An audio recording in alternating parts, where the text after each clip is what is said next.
Maryland wrestling returned home after a long road trip, hoping to secure their first Big Ten victory in 7 seasons.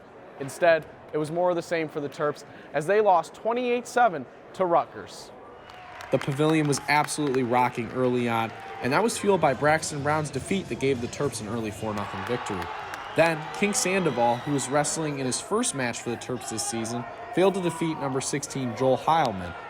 Then, Carl Miller represented the Terps at 141, but failed to defeat the Rutgers opponent, giving them a 7-4 lead. After 2 more heavily contested matches, Rutgers led at intermission 10-7.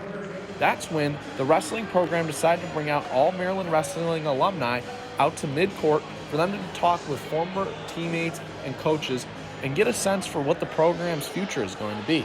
But it's great to connect and follow the Terrapin program. I think they're doing a pretty good job in boosting up their abilities in the Big Ten. Coming out of intermission is when Rutgers really put their stamp on the game as they won 3 straight matches to take a 19-7 lead. Unfortunately for Maryland, Jackson Smith had to medically forfeit, which put Maryland down 26-7.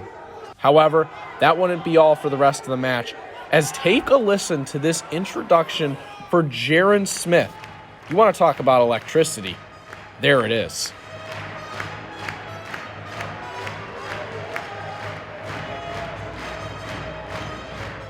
In a heavyweight battle between Smith and Boone McDermott, Smith would eventually not have enough time to get a late takedown, losing to McDermott 5-4, which would finalize the win for Rutgers 28-7. That I thought Rutgers did a good job of is their guys know who they are, and they made sure that in a couple tight moments that they got back to their positions and got back to their skill set and made the match kind of go their way or veer their way. Maryland will return to the mat on Friday, February 10th, when they will take on Purdue in yet another quest for their first Big Ten victory. For Terrapin Sports Central, I'm Sam Jane.